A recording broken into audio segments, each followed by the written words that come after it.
Let me tell you a story about a horrible monster.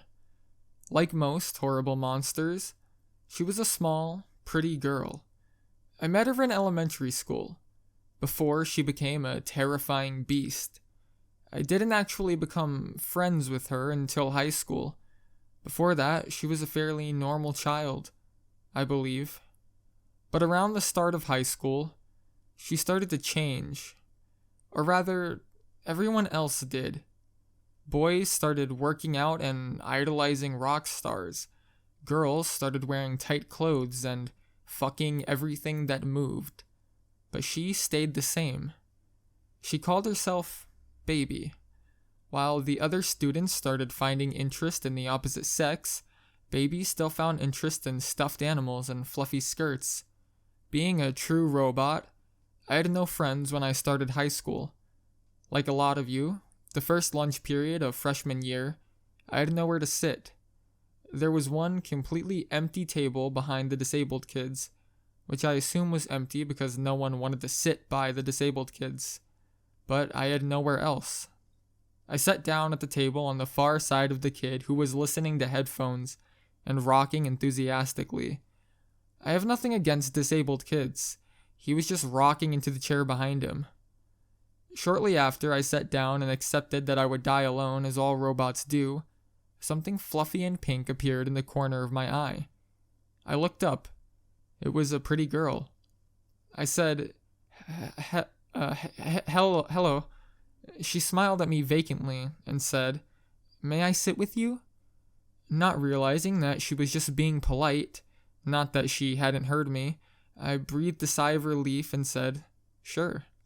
She sat, carefully straightening her skirts, and she said nothing as she ate a tiny lunch. Again, being a true robot, I didn't know when to keep my mouth shut. I asked her, "What's your name?" She smiled lightly and said, "Baby." I laughed and said, "Seriously?" She turned towards me. She had big dark eyes and chubby pink cheeks. She really did look like a baby. She said yes and went back to eating. I realized I had been rude. I told her, "Sorry, I thought you were joking." And she said nothing. "My name is Jake." She said, "That's fine." I didn't know what to say to that. She didn't sound sarcastic at all. So I said nothing.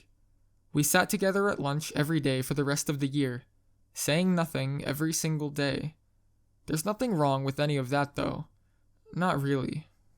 We weren't really friends. Clearly. We just sat together for 40 minutes per day. But I saw her throughout the day too, and sometimes action came to her. Early on in the year, some girls came up to her at lunch. They were your average whores. 14-year-olds wearing Ugg boots tucked into skinny jeans who had already taken 3 dicks in the ass apiece. Apparently, these whores had beef with Baby. A girl with a ridiculous poof of hair at the front of her head walked up next to Baby and tipped her little Hello Kitty lunchbox over. She said, "You look like the Barbie aisle at Walmart puked on you." Baby looked up at her with an empty smile and round eyes and said, "That's a terribly rude thing to do, you know." The poof-headed whore laughed. "Who fucking cares what you think, you fucking dyke? No one cares what happens to you. Why don't you go home? Why don't you kill yourself too?" I was quite shocked, never having seen girl bullying before. The bullying I was used to was somebody bigger than you punches you in the arm, calls you a fag, and then walks away. Baby wasn't having any of that shit. She stood up, smiling, pushed her chair in, and whispered into the girl's ear. The look on her face melted into fear, and she backed up. She said, You're a freak! Fucking kill yourself!" As she kept backing up and eventually ran away. The other girls stared, and I, too, stared. Baby sat back down and cleaned up her lunch. The other girls left, presumably to find their friend. I asked Baby, "What did you say to her?"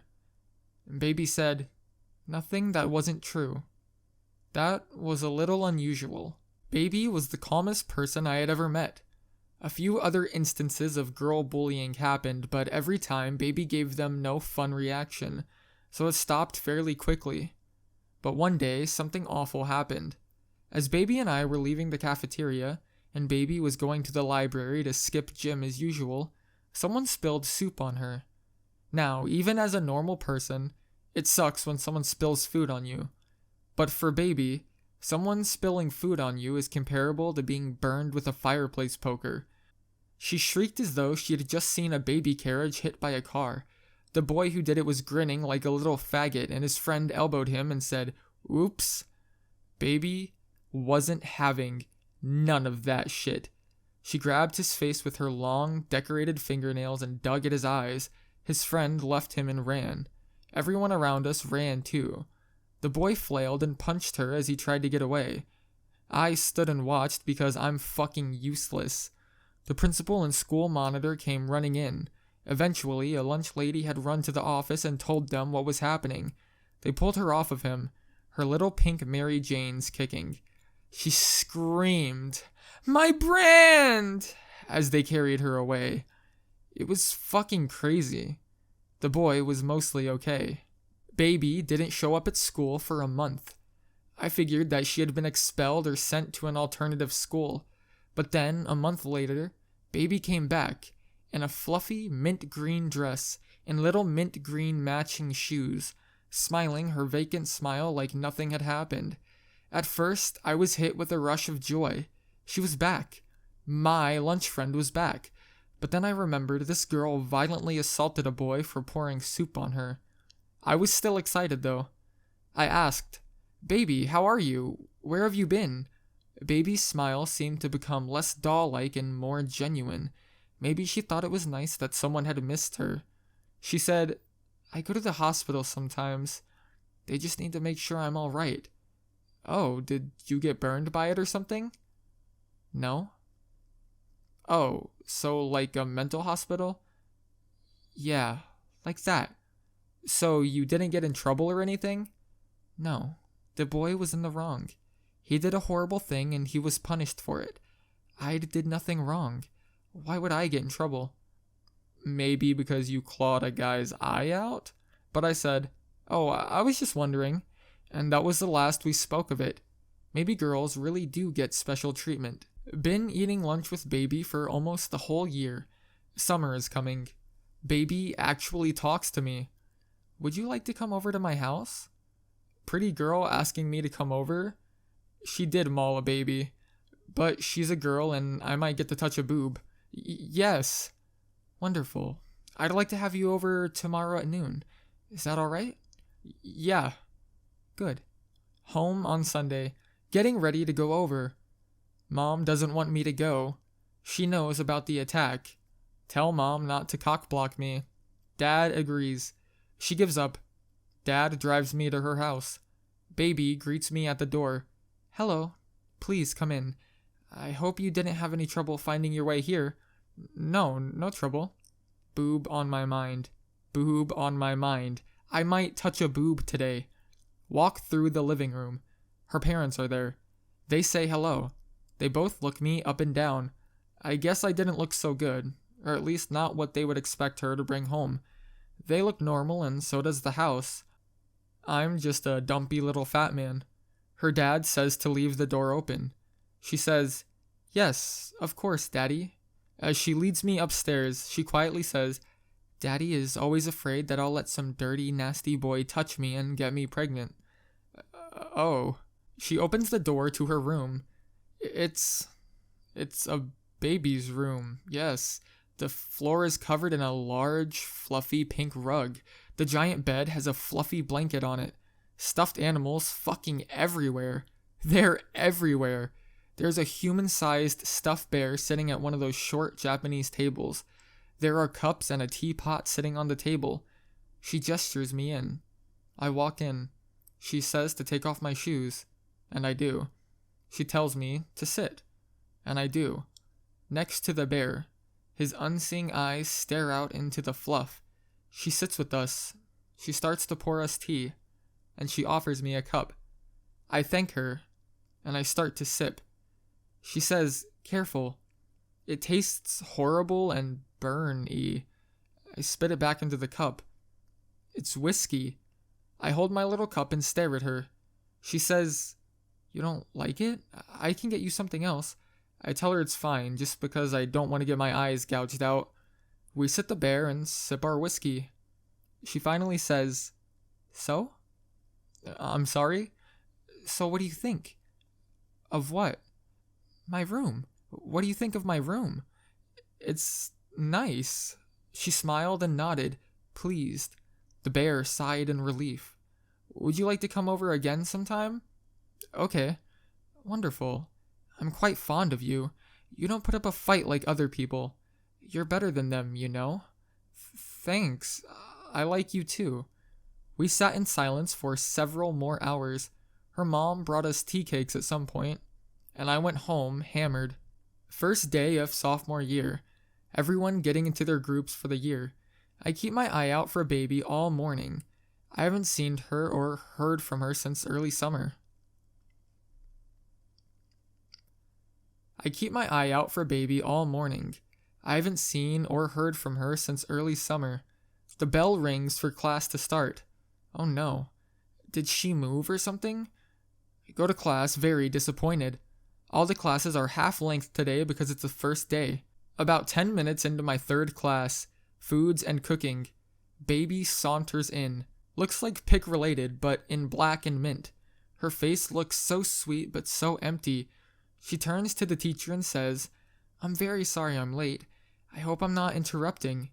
The teacher is clearly just as amused as the rest of us. She says, "You're fine, go sit down." Baby walks down the aisle and spots me. "Hello, Jake." There's no other chair at my table. Get out of my seat, push it closer to her, and crouch. She smiles for real, smooths her skirt and sits down. I look around. Everyone is staring. Fuck you guys, I'm sitting with a pretty girl. I don't care if she looks like a circus. I am gonna touch that boob. She smells like coconut. I'd never had a class with her before. This will be a great year. I'm gonna touch that boob and who knows what else. The bell rings. Oh no. Baby stands up. Oh no, please. Baby looks at me. Is something wrong? I was thinking about the boob and smelling a girl. My dick is diamonds. I'm okay. I dropped something. You go on.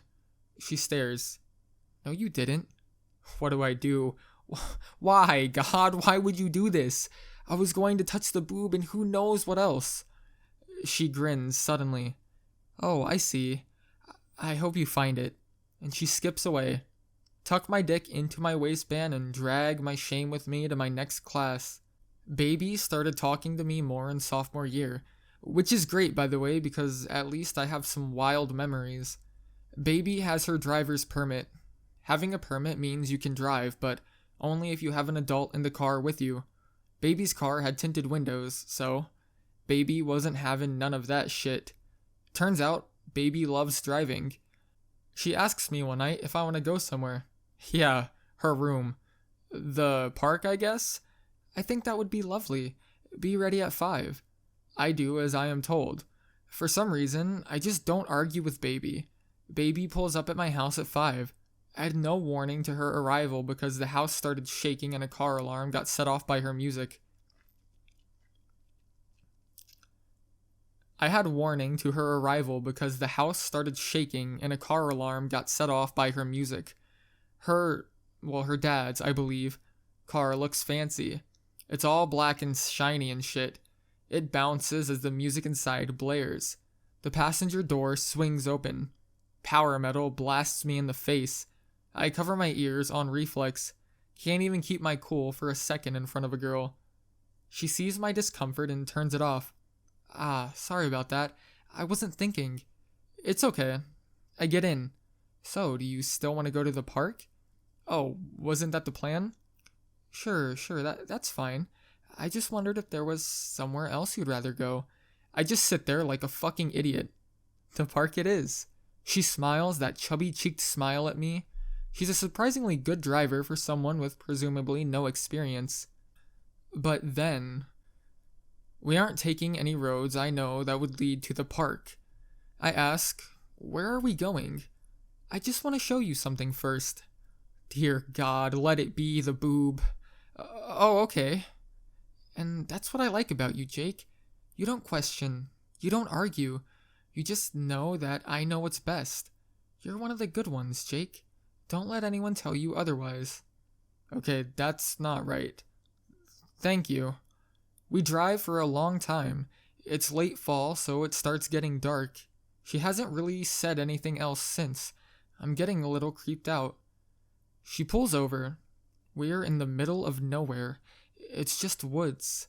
She says, "We're here." We get out. I notice she's wearing hiking boots instead of little pastel shoes. Her whole outfit is actually much more simple than usual. No extra bows or anything hanging off of her. I'm getting very creeped out. She says, "Are you ready?" No. No, I am not. Yeah, I guess. She turns around and walks into the woods. I follow her. It's getting seriously dark now. I keep follow sound of her feet crunching over leaves.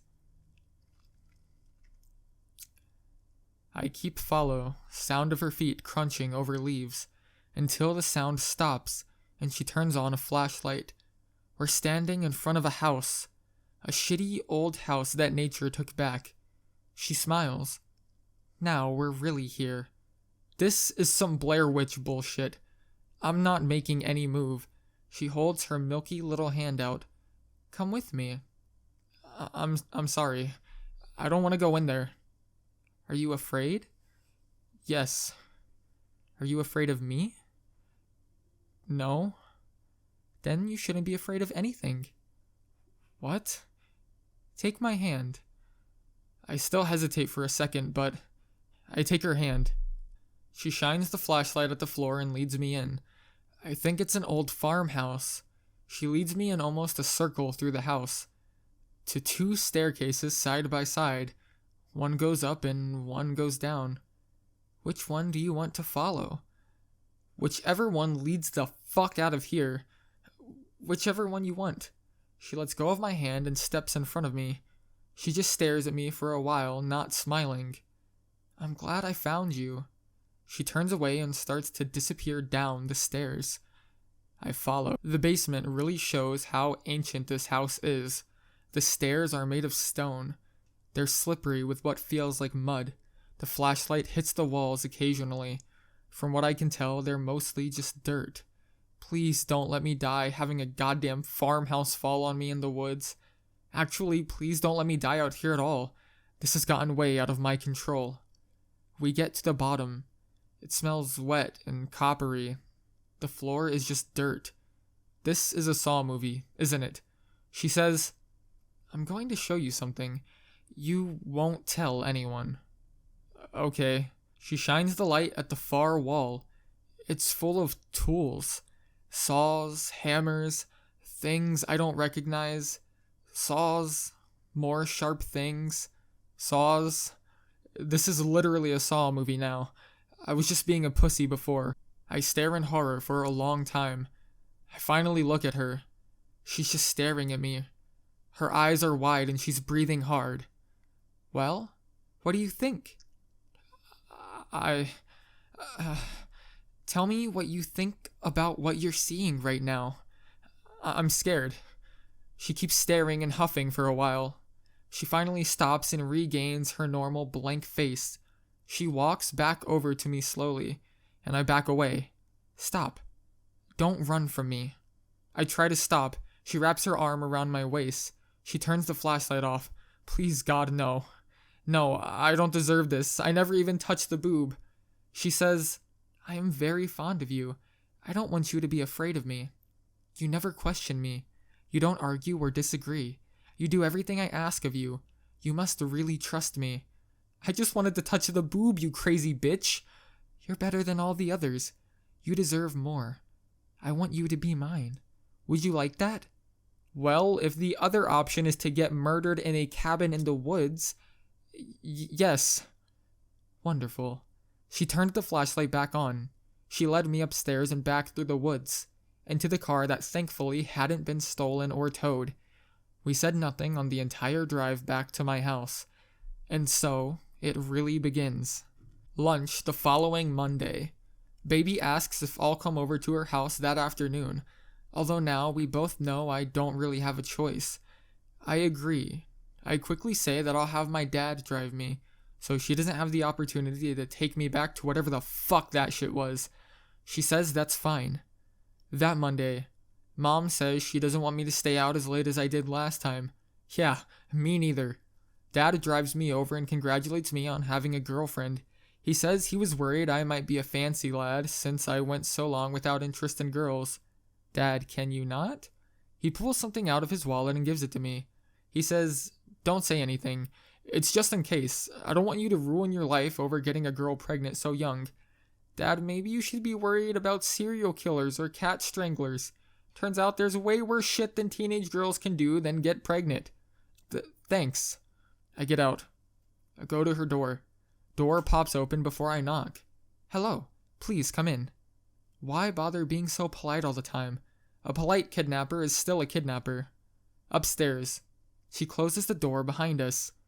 Don't your parents make you keep the door open? It's fine. They won't say anything. Why? Did you cut their tongues out? Okay.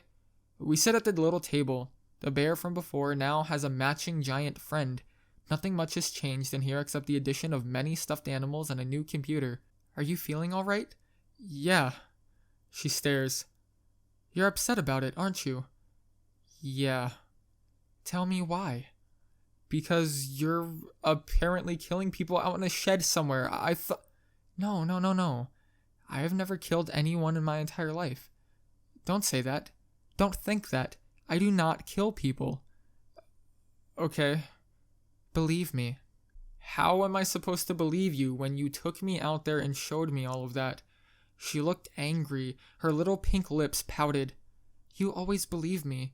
You trust me. You don't argue. I want to respond, but... She gets up and comes over to me, pushing White Bear out of the way. Brown Bear gasps. She stands above me with her petticoats, brushing my chin as I look up at her. You have to trust me, okay? You're mine now. You don't have to be afraid. She holds my face with one hand. Trust me. Put your faith in me. Fuck it. We all die someday anyway. Okay. She kept holding my face for a long time. Then she tipped me back on the floor. She sat down on me. Those things are unpleasant to look at. What? She slid her hand up my shirt. No, not my moobs. You don't want to touch the moob. I feel so silly. They call it making love, you know? What do you think that means? I'm silent. I think my boner says everything I need to. Could it be that that's what makes you feel love? Do you think? Yeah. She quietly rubs my chest for a while. I think if I could feel love, I would feel it for you. I want to try. Wow, what the fuck? I mean, okay, but like, wow. Really? Don't worry. My parents aren't home. I lied. Well, you sure put up a good argument. Okay.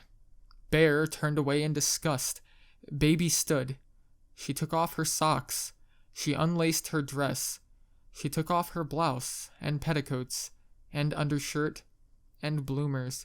She was so much smaller without all those layers of clothes. Delicate, even. I ripped my shirt and my pants off in about 2 seconds. She backed over to the bed and sat down. I'd never seen her act awkward before. I tried not to seem extremely nervous and gross. That's not easy to do as a dumpy little fat virgin. How do I get the bra off? I am gonna touch that boob. God damn it, I've earned it. It has snaps in the front. Oh god, she was prepared, I guess. Pop it open. Release the breasts. They're beautiful. Little milky white handfuls with little pink nipples. My dick is on fire. How to grab boob without being an idiot about it. Grab them like I'm picking out oranges at a grocery store. I can hear Bear laugh at my inexperience. She's actually a good sport about it and just grins a little. She takes her bra the rest of the way off and lays down. I sort of sit on my feet in between her legs. Touch the boob again. That is a nice boob. Totally worth it. She's eyeballing the D through my boxers. Wait, what did she say about those things? Keep touching that boob. We'll deal with that when we get there. She says, I don't really want to see it. If you could just get it in there, that would be good. Like, now? Not right now. Okay, just let me know. Boob, ass, hip, waist, soft skin, legs, so much good in the world. What was I worried about again? She says, okay. Huh? I'm ready now. Oh, right, that. Oh, okay. So, do you want me to just... Yeah, just get it in there. I don't want to look at it. Okay. I take off her panties. Oh god, please last long enough to get it in there. It's just a little pink mound with a little pink crease in the middle. So modest. Spread it. It's all hot and wet inside. No worries, no fear. This is a happy place. I position myself as unawkwardly as I can above her, trying to get my dick in. Every time I think I'm about to get it in, she flinches and it slides out. Are you nervous? We can stop. No, we can't. You can't stop my dick. Not now. No, it's fine. I'm sorry. I'll try harder. Thank God. Line it up one more time. Start to push it. She flinches, but it stays in. Slides in a little further. She makes a pained sound. Suddenly, it slides all the way in. She yelps and digs her nails into my shoulders. My dick. I want to give her a minute, but if I don't start now, I'm just gonna come all over the place. Start thrusting awkwardly. She keeps making little whiny noises, trying as hard as I can not to come. My dick burns. She wraps her arms and legs around me. I'm ready. What? You can finish now. Oh, thank God. I came with the force of an atomic bomb. I am properly subdued. You can kill me now. I touch the boob. She rolls me off of her. She lays there for a second. Then she snuggles up to me with her head on my chest. I fall asleep. When I wake up, probably an hour or so later, she's dressed again. Hey, I need to take you home. My parents are coming back soon. Okay. Get dressed. Bear shakes his head in disgust. She takes me home. When we roll into the driveway, the doors are still locked. She sits there for a bit. Then she says, I love you. She looks over at me like she's curious. I love you too. She sighs and nods. All right, well, I will see you tomorrow. She unlocks the door. I get out and watch her drive away. Go back in my house. Go to my room without saying anything to my parents. Get in bed and stare at the ceiling. Suddenly realize I didn't use a condom. The end. She didn't get pregnant, luckily, but it was a horrible realization at the time. Oh, and also, we're moving in together in 2 weeks. I actually still wonder what she does with that shit. I don't have proof or anything though, but there's no way she keeps that shit out there for no reason. Also, she accidentally killed 2 girls on 2 separate occasions, both of which were during fights, and both of which she served time for in juvie. Those stories just weren't really interesting enough to include. Also, I know she's doing something horrible out there in the woods.